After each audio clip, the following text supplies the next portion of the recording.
Balloon Beats.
What is going on, everybody? Welcome back to Unhinged Live. As usual, I'm your host, Patrick Hennessy, joined today by the man for the pregame, Jay Lonzo, Chef Lonzo. What are we cooking up today, Jalen?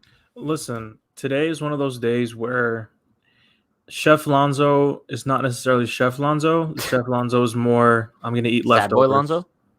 Yeah, Yeah. I guess that's a good way of putting it. I have no excitement, anticipation for this game. I'm really honestly not looking forward to watching 3 hours of Yankees baseball. I'm gonna do it. It's sick. It's sick in the But, head. like- It's like an addiction. But Yeah. listen, shout out to everybody currently in the chat. Let's take attendance/roll call. You guys know the deal. Shout out to Stevie, Cabazon, Lori, Matt. We got Steven Salazar, Yo Elvis, Austin. We got, I'm pretty sure I said Stevie already, but Stevie times two. Ruben Cruz, Joseph, Dirt Bike Nation, PTR, Benji. Who else we got? We got Ed King, Bright, Matt, Joe. Sorry if I missed anybody. Oh, and Jesse Sanchez and Jesse Dominguez. Can't forget them. David Harris, Nelson. Hope everyone's enjoying their day, despite the fact that we have an hour to go before Yankees baseball. Jalen, let's kind of start things off today by looking at the lineup. If that's what you want to call it, I would just want to call it an atrocity. I think that's kind of a more fitting way. But we got Gardner leading off in left field. Then we got LeMahieu 2, which I don't hate. But then Judge 3, and then you got Mike Ford as your cleanup hitter. Gleyber Torres 5, Hicks 6, Odor, Frazier, Higgy catching with Domingo German on the mound. This is easily the worst setup so far this season. That's fair. However, I will say there's at least there are some positives, right? I think Domingo German is a very annoying part about this because I think almost every Yankee fan has seen as much as they wanted to see from German. If he came out, and I'll be honest, if he came out and was dealing to start the season, it'd be a little bit more tolerable. But because he's just been trash, it's annoying to keep seeing him come up, especially with Devi waiting in the alternate site. Either way, that's not the part I'm going to focus on. The part I want to focus on is, first of all, DJ, the two-hitter. I love that so much. I absolutely love DJ at the two-hole, especially with him kind of struggling a little bit. I know he's still hitting around 300, and he's still being his natural self, but he's hitting the ball on the ground a lot more. He's rolling over a lot of pitches. He's struggling with runners in scoring position. I kind of like moving him down, even though it's just one spot. Give him a chance to see a pitcher before he goes up there, especially on the road. I'm not too confident in Gardy to work an amazing at bat, but I also do like Gardy in the leadoff hole way better than I like him in 3-hole. So that's a win. That's a fair, but bro, I'd prefer him neither. If Gardner's gonna be in the lineup, have him bat 9. I'm with you, but listen, I'm just telling you the positives here. No, like Gardy. I like Gardy 1 over him in the 3-hole. I like Judge in the 3-hole. Not going to talk about Ford in the 4-hole. Not going to talk about Torres struggling in the 5-hole. I guess there's nowhere else you could really put him, but whatever. I don't know why Mhm. Giancarlo Stanton needs a day off from DHing. I just don't. I'm not It really doesn't make sure. sense. I'm not It, sure what he needs a day off from. Who else is sitting? Gary? Gary is sitting, and Gio, because Gio had the lower back tightness. That's Gio? why it came Yeah, out. Gio. I understand. That's fine. But I will never understand why Giancarlo Stanton can't play 162 games unless he has like a serious injury where he needs to miss time. No, it really doesn't make sense to me. But it's like looking at this, right? I see Gleyber Torres in the 5 hole. And truly, I guess I would have to believe if Gio Urshela was at full strength right now, not dealing with lower back tightness, I think Gleyber would have to be sitting today, right? I mean, especially after that piss poor performance yesterday, where he like showed Robinson Cano levels of like lack of hustle, and bro, it was just terrible. Yeah, Like no, I would I'm have with sat you. him today.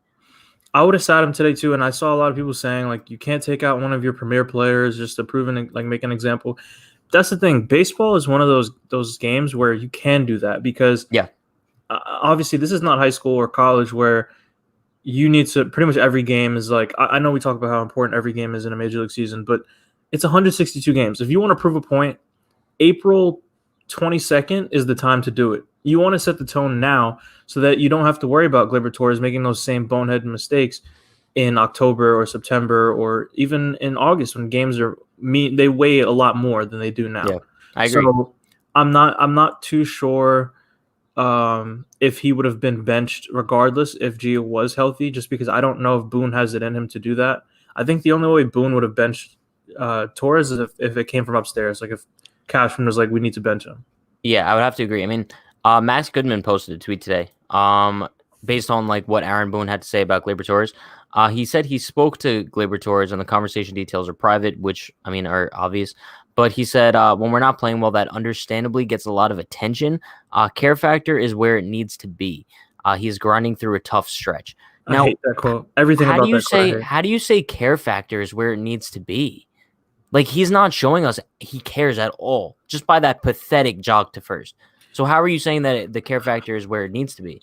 I understand what he was trying to say. I think he's basically trying to say it's not like nobody thinks Gleyber Torres doesn't care about baseball, isn't passionate about baseball. I understand that.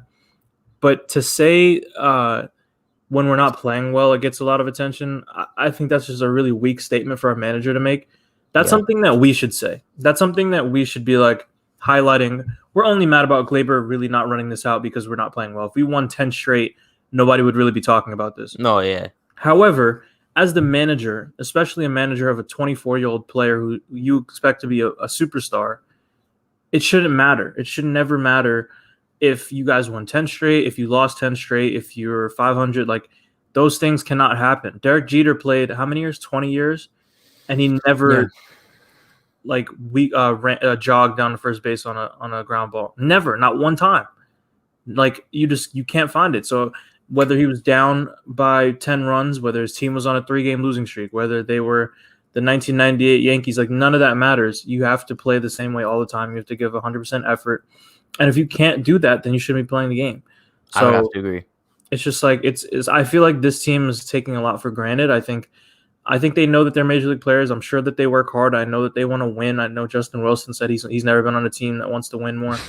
But like all that chatter doesn't mean anything to me because when I see them on the field, they look like a team that doesn't want to be there. So I know that everyone's like Michael K's made a lot of excuses for them saying like when you're losing, of course it looks like that. Yeah, but that's not true. Like there's teams that have sucked that look a lot more energetic and enthusiastic. Bro, look about at the playing A's. game. They started off the season 0-7, and then they pulled off what, an 11-game winning streak after that? Yeah, no, it's true. Bro, I just can't see this team doing that. Or the Rays. The Rays were not playing well to begin the season either. Yeah. I don't know if anyone really realized that. Like the Rays and the Blue Jays were not off to good starts. They got most of their wins against us. So yeah, I know. The Rays are 5-1 against us, and the Blue Jays are 4-2. And I think before their current series, they had maybe like 8 and 7 wins respectively. So I don't know if like this is a thing where you have a lot of guys who are on big contracts and DJ just got paid, Stanton's still getting paid a lot of money. Like I don't know what it is, but I don't see any effort. I don't want to say no effort. I don't see any energy or enthusiasm or excitement about playing baseball every day. Whether you lose or not, you should be giving your 100% effort. Yeah, I do want to pull up Ruben's comment. Listen, Ruben, shout out to you for the $2 dono. Appreciate you, my man. What do you think about the lineup in my last comment? Let me. Oh, here. It's fun, dude. He said our regular lineup with Voit out should be Talkman, DJ, Judge, Stanton, Urshela, Ford, Sanchez, Frazier, Torres. Now, like, I'm not gonna lie, I wouldn't be opposed to Talkman leading off, just because like that would mean Brett Gardner's not in the lineup. I would prefer Talkman 9, and then maybe like switch Torres and Frazier, maybe. I'm not taking Aaron Hicks out of our starting lineup. I didn't even realize Hicks wasn't in there. Wait, so Talkman's in for Hicks? Yeah, I don't hate this lineup.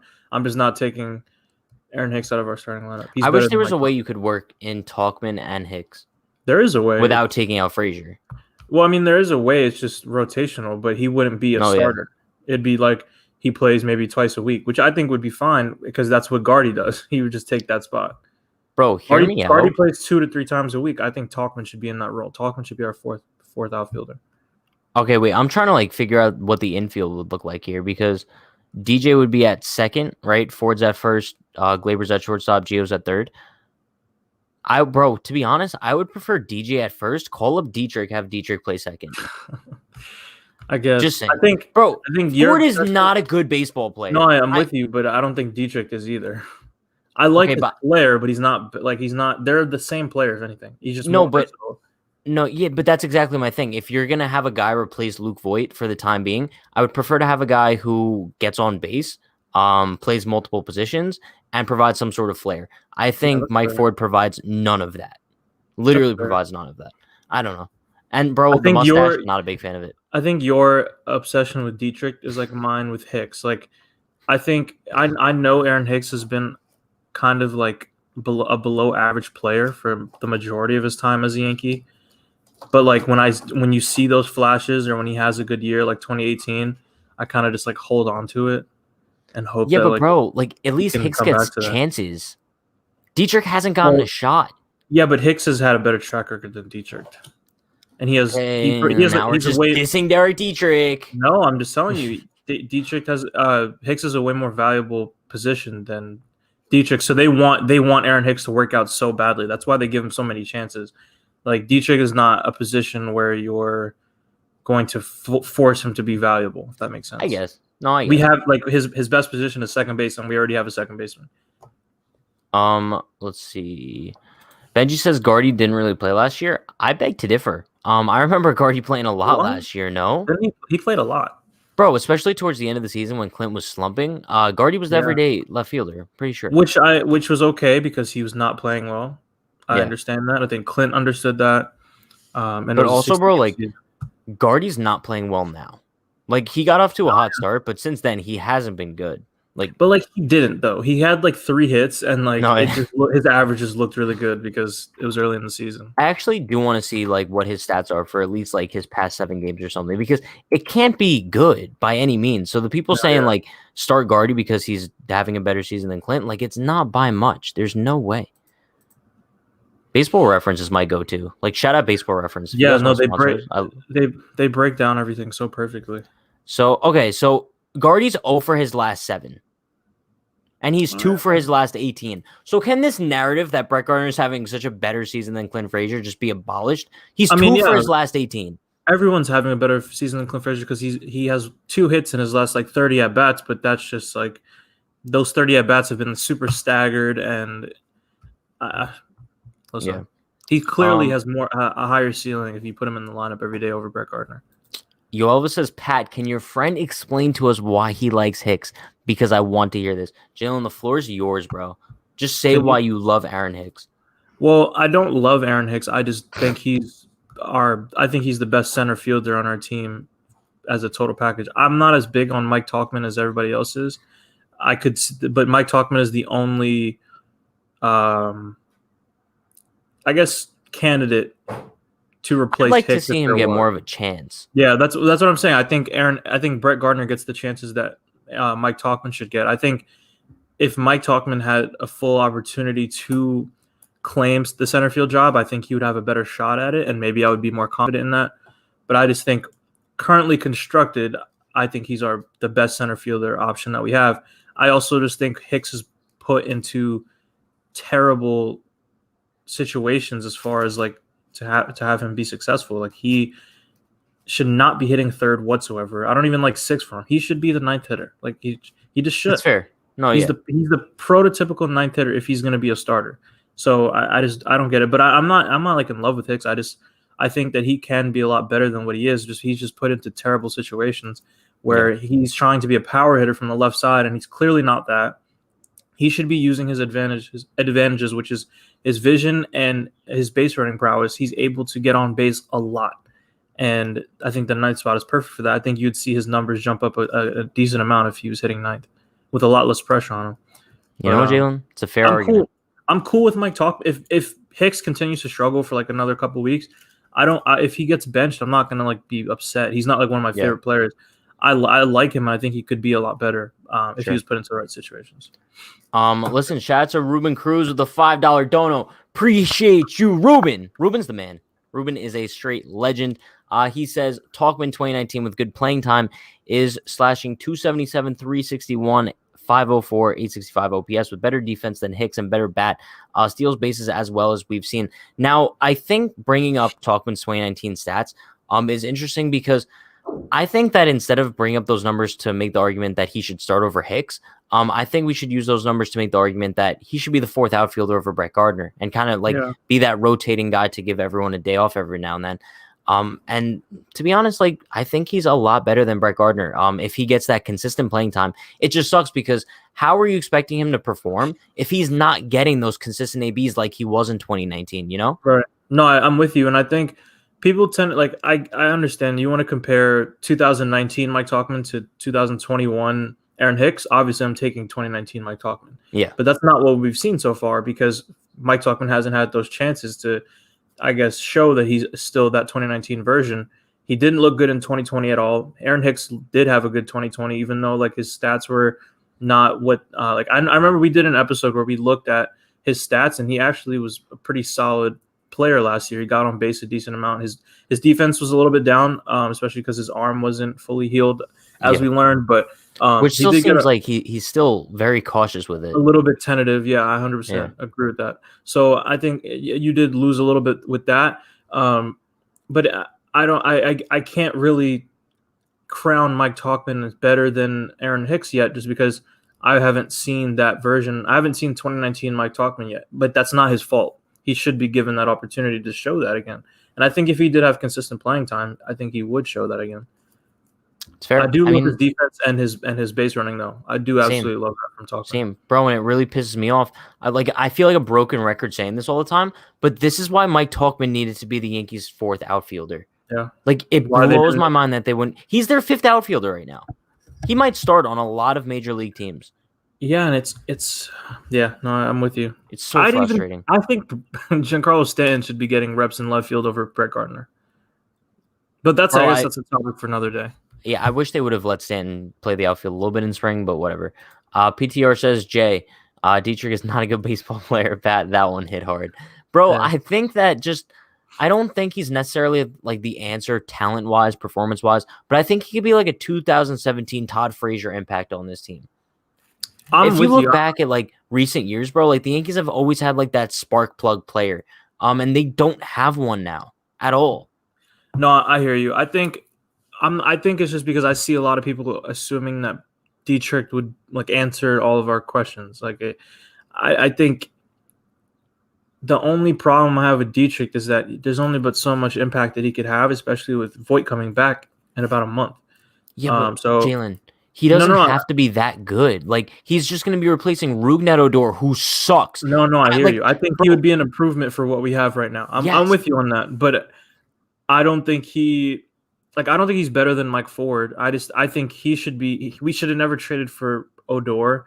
Yes, and that was a stupid ass trade. And the problem I have with that trade as well is, I thought maybe the Yankees saw something analytically. Maybe they need more time with him, whatever it is. I know they had like a full year with Gio before he started hitting. But my thing is, like, if you had no problems with Gio being your backup shortstop and not having Tyler Wade on this team, then I feel like Dietrich could have made the team right out of camp. Like, no, easily. You could have just rolled with that, gave Dietrich a shot, And if he didn't perform, then you explore other avenues. Then you say, Yeah. okay, now we want to move on from you. Now we want to go trade for Odor, or now we want to call up Tyler Because Wade there was because no point of Tyler Wade. Tyler Wade had an option. So if you were comfortable with that all along, comfortable enough to start Gio at shortstop in a major league game in the midst of you guys struggling, then I don't really know what the whole point of that was. Yeah. Let's see. Ruben says yes, Stanton should be playing left field. I honestly agree. You're built like Hercules and can't play the field. Let Stanton be a ball player. But the thing is, he's not even playing the field, and they're still like so babying with him. Like, bro, why does he need these off days? You're telling me he can't DH a few days in a row? And they just had an off day the other day too. I'm telling you, bro, their guys are a product of their environment. So you bring in a guy like Stanton who played his whole entire career in right field for the Marlins. He was actually a good defender for them. Not anything crazy, but a good defender. And then he comes to the Yankees, and all of a sudden he has a weird injury here, weird injury there. Can't play for most of the season. And then next thing you know, he's in a full-time DH. Like he can't even play one game in left field in spring. Like that's a little bit suspect to me. I don't know if I know people call him soft. I wouldn't go that far. I feel like this is a Yankees plan. They have no intention of using him as an outfielder anymore, which is so ridiculous.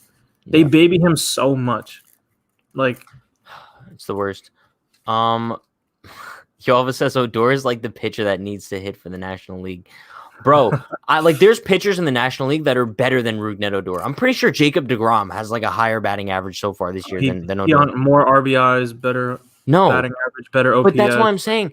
We talked about it when the trade first happened, right? Rougned Odor makes no sense for the Yankees. You're essentially just acquiring a cheaper Derek Dietrich who's less versatile and gets on base at a much lower rate.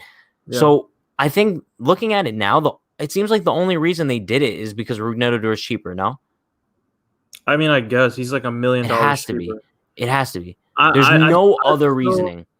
I'm still holding out hope that maybe this was like similar to Gio thing in like the opposite way, where they feel like they could see some things analytically, or like kind of like Luke Voigt, where they can tap back into something that they saw. I really don't know what it was. Maybe it could just be them shopping in the bargain bin again, and just like hopefully he just clicks. Like we don't have to do anything. He used to be really good. Now he sucks. So hopefully change of environment. I don't know. I really don't know what they're doing anymore. One thing I do want to focus on from tonight's game that I don't think we kind of touched on too much is the return of Domingo German, right? I mean, we kind of talked about this in past days. I really think Deivi Garcia should get some sort of opportunity already, and it's kind of frustrating. It seems like he's not the next guy up. I think I saw someone say it's like, who said it? I think it might have been Sean last night. He's like the pitching version of Clint Frazier. It just seems like no matter what happens, he's never next on the totem pole. And it's going to take a lot to go down in order for Deivi to actually come up. I don't know if they're manipulating service time. I don't know if they still think that he has more to work on. I don't know if they're so high on Domingo, they just can't let him go. I don't know, but it's getting a little bit frustrating because Domingo German's not the answer. Now, I could be totally wrong. He might come out tonight and pitch an absolute gem. I don't see it happening, especially because, one, Domingo German's a guy that pitched very well when he was getting a lot of run support from the Yankees. He's not going to be getting that anymore. Two, let's also not forget he wasn't good in the second half of 2019 at all. He was terrible. Exactly. So we haven't seen a good Domingo German since the first half of 2019. I don't know what the Yankees see in him and why they think he's the answer. Well, I guess I could understand from a perspective of how they looked at spring training. He looked sharp in spring. But my thing with Domingo German has never been about his ability on the field. I don't love I understand second chances, right? I'm all for second chances, but I feel like this guy is like on his 8th chance. I know. Like he was not good in the second half of 2019, right? It was 2019? Yeah. Wasn't good in the second half of 2019. Then the whole situation with the domestic violence thing happens. We all expect them to cut ties, or not expect. We all hope that they would cut ties with them. Didn't happen. And I also think the way that it happened, where it happened, like we don't need to go over all the details, but the way it happened, where it happened, I would have hoped that the Yankees took some or brought some integrity to their organization and just said, we have want nothing to do with this. I don't care how talented you are. I don't care you had 18 wins. Nothing. That doesn't matter. Yeah. Disrespecting one of our legends at his event, disrespecting a woman, like all of those things considered, I just hope that that's the route that they would have chosen. Didn't happen, right? Then you go into 2020 and you have all these weird things going on your social media. You want to retire, you're doing this, like it was just a whole bunch of nonsense that I just feel like the Yankees always act like they don't stand for those kinds of things, and they did. And it's not like this guy's freaking Garrett Cole out there where you're like, we're going to give him another chance because he's very valuable to our organization. That's exactly what I was going to say. Yeah, it's not like he's a Garrett Cole type pitcher. He's not even close to that. So I hate to make it sound like talent means more than your integrity or your character, but it does. It just, if we're talking about facts, it does weigh in, because you see it all the time, especially in like the NFL, when a guy who's the 52nd man on the roster has a domestic dispute, he's booted from the league and he's never signed again. But when it's a star player, they get multiple chances. So I feel like the Yankees should have he should have been off the team a long time ago. This is what I'll say. Yeah, no, I would have to agree. I definitely have to agree. If the Yankees would have cut ties with him and he would have went to Baltimore or wherever and been an ace, then fine, you live with that. But like. Yeah. So be it. And you know what? Good for him. He got a second chance. He changed his life, all that great stuff. But there's just nothing to him that I feel like the Yankees, he was worth giving him multiple chances. I agree. Especially when you have a guy like David Garcia there. And I know a lot of people talk about, you guys are okay with Chapman, but not with German. Chapman was a completely different situation. Again, I'm not going to talk about anyone's personal things that they did. I wasn't there, so I can't tell you what happened and whatnot. Just the reports. They were completely different scenarios, and it doesn't make what Chapman did okay, but he grew from it and he matured from it. It didn't happen when he was a Yankee. They brought him in. I'm sure they did their vetting process, and he learned from it. I don't feel like German really learned from his mistake. Like, the fact that whatever Zach Britton said proved to me that, like, he was not clear with his Yankees teammates. That should have been done way before he came into camp. And I hate to, sorry to go on super long about this, but I just feel like if you are putting your teammates in that situation and you only say something or give a speech to the team and only after one of them calls you out, I just feel like you didn't really learn your lesson. So I'm kind of over this guy. That's why I didn't really want to talk about it when we first mentioned him pitching. No, yeah, I think you described it perfectly. Yeah, he should have been off the team a long time ago. I think the key with Domingo German is kind of, like you said, if his talent was kind of overriding his personal issues, everyone would have been fine with it, right? Just because, like, at the end of the day, it's the on-the-field performance that everyone really cares about. But to add on to his personal issues that happened off the field, the fact that he can't perform on the field is a really frustrating process. And the fact that it's not like the Yankees also don't have a replacement for him, right? The Yankees have a very well replacement for him in Deivi Garcia. And to be quite honest, I think he would have been significantly more valuable at the major league level this year, because we just saw him at the major league level last year, and he pitched pretty well in his debut. I know he had a few rough outings, but still, he showed great potential. I think Domingo German would have been he would have been able to take a AAA stint to start the season, and the Yankees could see what they get out of him. I think that would have been a much smarter move, because, like we said, we haven't seen him good in the majors in over 2 years. So it's like I don't know why you would expect him to be good. But listen, at the end of the day, like, we just have to hope he pitches well. I don't know, for the sake of the Yankees. But I would much rather prefer Deivi Garcia at this point. Like, no question asked. Or have him in. I think German could be a decent bullpen piece. Yeah, I think that would be a good spot for him. Just ease him back into, if you're going to have him as a part of this organization, he needs to be eased back into a role. He shouldn't be starting major league games right out the gate, especially with the team that has this much potential. I know that they've sucked so far, but didn't he start the third or fourth game of the season? He started the third game of the season. Started the third game. That's ridiculous. Like, that should never happen. And I mean, we remember what Cashman said in the offseason. Like, Domingo German's a number 2 at worst, right? Why are you saying things like that? Now you're putting unwarranted pressure on him. Not that I feel bad for him in any way, but if you're going to have him be a part of the organization, he needs to be maximized. And they're doing almost everything the opposite of what they should do to maximize what they can get out of him. But yeah, no, I'm not a huge fan. I do always say I don't care who's in the uniforms as long as they win. But I mean that in more of a sense of, sure, we think Clint Frazier is better than Brett Gardner, right? I want Clint Frazier to get more at bats. But if Brett Gardner hits the walk-off home run in Game 7, I'm not going to pout and say it should have been Clint Frazier. But if Domingo German is on my team, that's a very different situation. I think character does matter because you want to root for people that are good people and good characters. And I just feel like it's hard to go to a baseball game and you pay money and you watch a guy who you feel like his character is not on par for something that you support. That's just more of like a personal thing for me. I don't expect every Yankee fan to feel the same way. That's okay. But yeah, that's just how I feel about it. I do want to bring up Ruben's donation. Ruben, another $5. Legend. Round of applause for Ruben. You're the man. I don't know why I feel like King is a gem that hasn't been given a real shot to start. He just seems to be a true pitcher, and I want to see him before Devi. That's actually funny because we didn't even mention Michael King. I feel like he flies completely under the radar. He's been solid for the Yankees this season. And I think it's kind of unfortunate in his last appearance. They didn't let him start the game. They used that stupid Nick Nelson opener thing.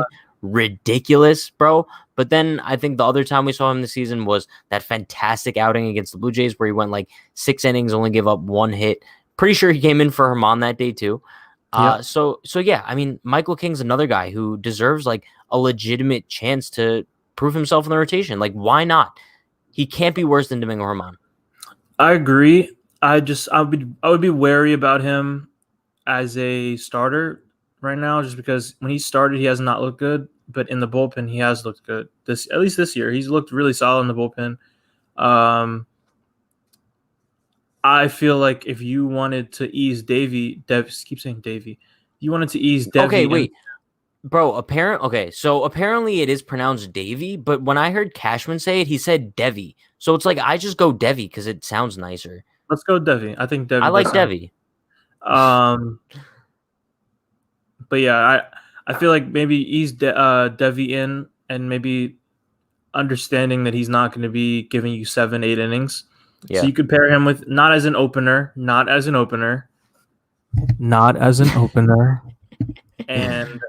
have Michael King paired stretched out on the days that Garcia goes, in case Garcia only gives you 4 or 5 innings, and King can kind of give the bullpen a little bit of a day off if you wanted to give them 2-3 innings. I just feel like that could work a little bit better just because I've really liked Michael King out of the bullpen.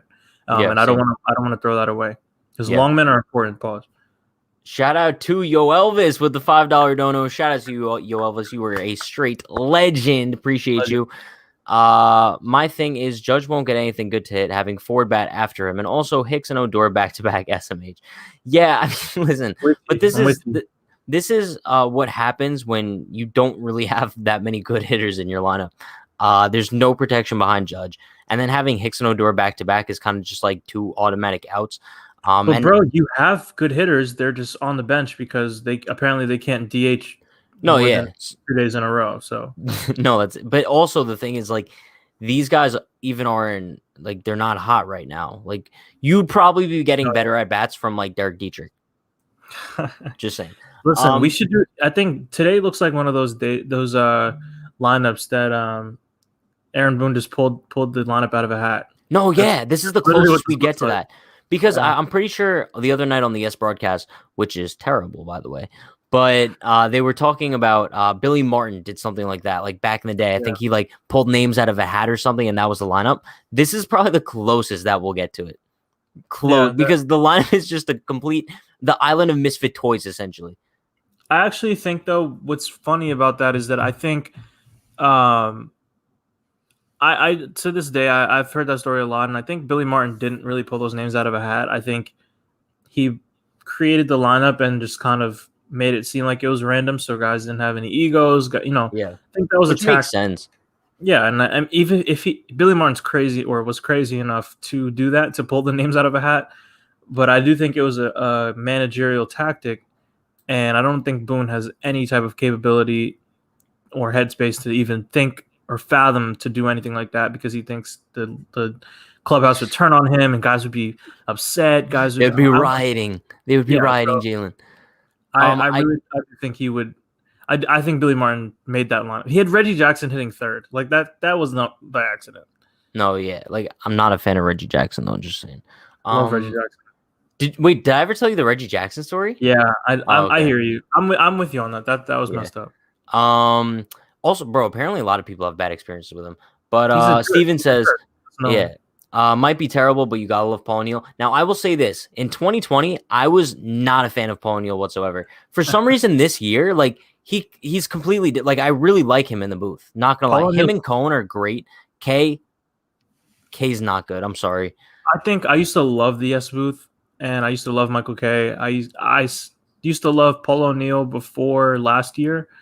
I think Paul O'Neill has been the absolute best announcer in the S booth, which is kind of sad because he's like not a very good announcer. He just has good intel in the game, and I think this year he's using it perfectly. I will say I saw a tweet today that was saying the Mets booth is so much better than the Yankees booth, and it so is. The Mets booth it's so good. I know, and it's like it sucks because Michael K, right? He gets way too many things wrong throughout the game. Like, there's so many times where he'll call like Gary Sanchez, Clint Frazier, or like he'll be like, and the 1-2, but it's like a 1-1 count. Like, bro, you're at the game. You have no excuses, Michael K. Get with the program. It's hard. Like the road games, I get it. You can't really see some things. Like 2020 was really abysmal for him. Like he couldn't see a lot of things. But this year, it's like, come on, bro. I know. You have no excuse. You're at the game. There's fans there. Like you're not losing any intensity. Like you gotta pay attention, my man. Like David Cohn and Paul O'Neill are good though. I like them too.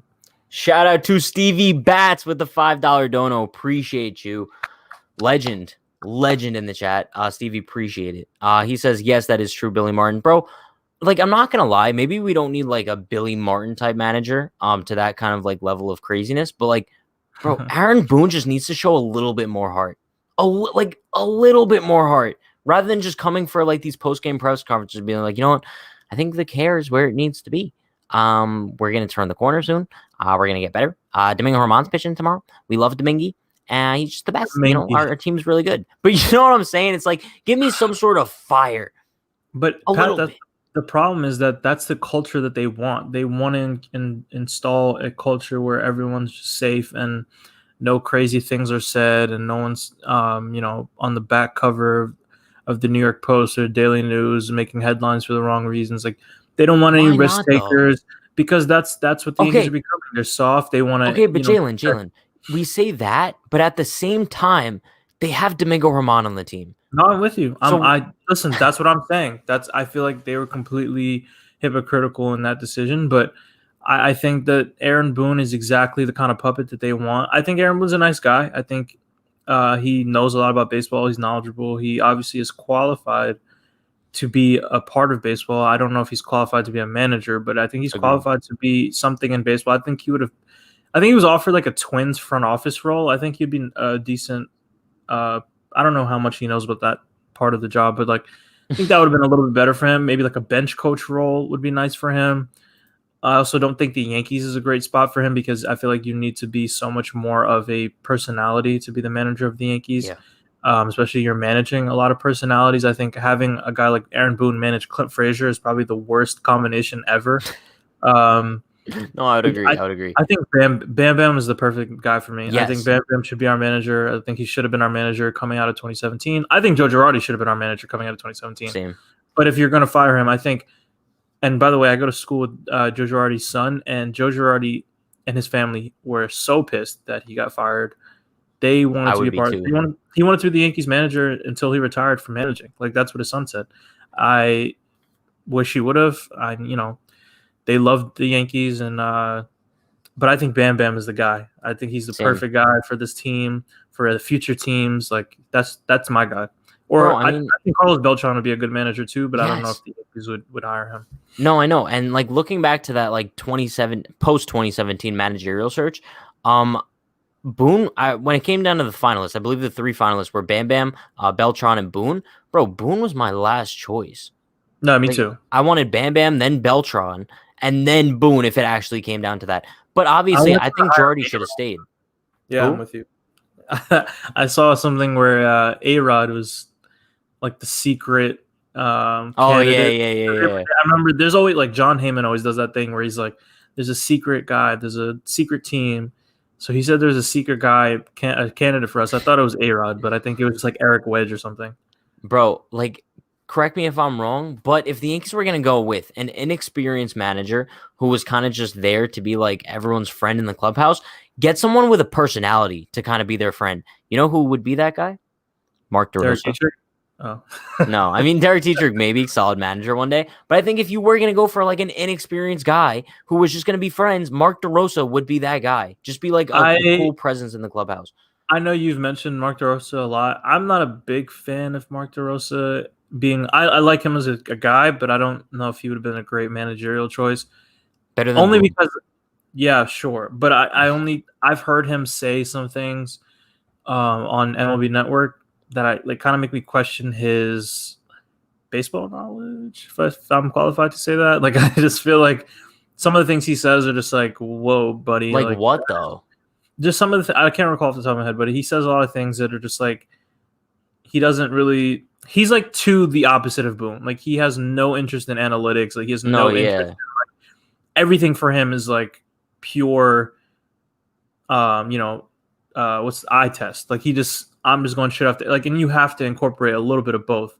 Yeah. So I think I'm sure he would have learned, and I'm sure like throughout the interview process they would have told him like, well, you have to do this, and he's like, okay. I'm sure he would have been open to it, but maybe that's just rubbed me the wrong way. I think Jorge Posada would have been my choice if I had to pick a name like completely out of left field. Jorge Posada. I thought Jeter would have been a manager one day. I think Nick Swisher would be a pretty cool manager. Yeah, there's a lot of different ones out there. I think Swisher would be a solid third base coach, but I do want to bring up this comment here. Right, or first base coach. Yeah. This guy says Hal don't got his daddy's genes. Now, something really interesting that someone brought up in chat. I think it was Jeff last night. He sent an article from it was like 2000. I don't know. It was a while ago, but apparently George didn't want Hal to take over as the owner. The plan was for his daughter's husband to take over as the Yankees owner, but then they got divorced. And then Hal was next in line. And apparently, like the article, it was a New York Times article too, so it was legit. Apparently, he thought Hal was like too much of a businessman and didn't really like care of the baseball side of things. And bro, looking back on that, like it would make so much sense. Yeah, no, I think that's very an accurate description. 2007. I haven't seen that article, but that makes a ton of sense. And I think I don't know too much about baseball owners. Like I don't know a ton of them. But really? No, like not. I don't mean personally. I don't know who owns the Blue Jays or like who owns. I don't really know that kind of stuff. But like, Hal Steinbrenner has to be one of the like most uptight, like boring, annoying owners. Like, imagine if the Yankees were owned by like a guy like Mark Cuban, bro. or like we were talking about this last night. Steve Ballmer, like those types of guys. Imagine Elon Musk, Yankees owner. No thanks. What do you mean, no thanks? We have an Amazon patch on the side of our caps. He's not Amazon. That's Jeff Bezos. But I'm saying I'm not saying because he owns Amazon. I'm just saying like he would take any opportunity he could to like put. I don't know. I think if Elon Musk was the Yankees owner, we'd be playing in space, bro. That's easily. My point. I don't want all that. Just give me a guy who's willing to spend his freaking billions of dollars. Not invest. Oh. Elon Musk is going to invest the entirety of the Yankee stake into like some restaurant that he thinks is going to take off, and like, it'll work out, and he'll make more money. But like, prices are going to be through. No, thanks. Give me a guy like what's this guy's name? Cohen for the Mets. A guy who's a diehard Mets fan. All he wants is for the Mets to do well. He knows he's a wad of bread. Like it's not even a good way to describe it. Like just endless supply of money, endless wealth. And he's such a fan. It's like, you know what? F it. If I have to spend money to make my baseball team good, like I want anyone who's in charge of running my baseball team to know baseball, to love baseball, be passionate about baseball. I feel like Hal Steinbrenner is just there because his dad owned it. Yeah. And he just looks at the Yankees like a business. Fair enough. That's why THG says I want the Cohen equivalent of the Yankees to own. equivalent of it's only Yankees, bro. Like they need it. I don't know. I don't think Hal's ever gonna sell the team. He probably makes way too much money off of them. But I don't know. I guess we'll see. The more you guys do a little donations in the chat, the closer Unhinged gets to buying. Right. We should start a GoFundMe, and then we'll just buy the. Imagine we were the owner of the Yankees, bro. Derek Dietrich would so be up right now. If I'm owner of the Yankees, owner of the Yankees, I'm doing a few things right off rip. Calling up Dietrich, abandoning the facial hair policy, absolutely, and road uniforms, alternate navy blues. Okay, that's your 3. I think my first three is I'm trading for Francisco Lindor. Well, I don't know much beyond that. I think I'm just gonna go Lindor. I'm trading for Lindor. I would have traded for Machado. I would have traded for Stroman. I would have signed CC to a lifetime deal. All right. Well, yours are like so much more unrealistic than mine. Mine are like easy. Okay, first of all, them trading for Machado was real. Where are you getting all this money from, though? The donations in the chat.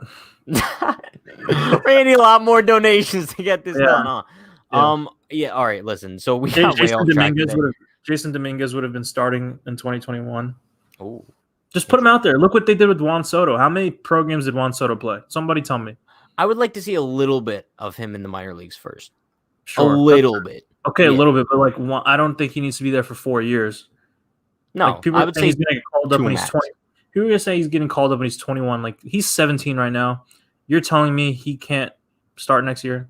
He can't, he's not better than Aaron Hicks, or he's not going to be better than Aaron Hicks? We'll have to see. I mean, listen, because last we saw, I think in spring training, he was kind of like getting exposed by live pitching. So that's why I kind of want to see him in minor league ball first. Just because, bro, there's obviously going to be some kinks for him to work out. Like he's not going to just come up to the major leagues as an 18-year-old and just dominate off rip. Like that's how baseball is. Baseball is weird that where like a guy could like maybe struggle a little bit in the minor leagues, and then you bring him up to the majors. And I'm not serious. I don't think he should be coming up right away. He needs at-bats, but it's baseball's weird like that, where you bring a guy up maybe a little bit before they're ready, and they're under the big lights and the big fields, a ton of fans in the stands, and they just get this energy, and they get off to a hot start. And next thing you know, they are taking off, and then they're Juan Soto. I guess so. Like I was saying, I don't know how long Juan Soto was in the minors. It had to be like 2 years. I could look it up actually. But like I was saying, we did get so off track today.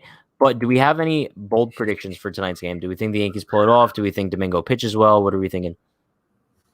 No, I think they continue to look the same. I mean, I wish that I want them to do well tonight, but I also don't want this to be the lineup that does well, if that makes sense. Also about like 2 years. 2 years. 2 years? Okay, that's fair. Bro, to be honest, I hate to say this, but I think Domingo's going to pitch pretty poorly tonight. I just don't have high expectations for him at all. So I don't know. I guess we'll see. I don't think the Yankees are able to light the offense up. I guess we'll see. Aaron Savali is not a bad pitcher, so he might carve them up. I don't know. But then again, like we said, this is one of those weird-ass lineups that can end up like putting up 15 runs and just out of nowhere and just string things together. But I guess we'll have to wait and see. Chat, we went a long time for the pregame today. Hope you guys appreciate it. We will be live directly after the game for the postgame. So make sure you turn on post notifications so you do know when we go live. We're not going to be meditating today just because, bro, yesterday we were like, we've been meditating every day and it just seems like it's getting worse. So what we need to do is come up with like a new ritual or something moving forward to like maybe they win. I don't know. You have a bottle of water? I do have a bottle of water. Let's do a cheers. Okay, I like that. Let's do a cheers. Chat, if anybody has water or drink or something, cheers with us. Send the cheers emoji, the little two clinking. Ready? Oh, there goes the cap. Ready? Cheers. There you go.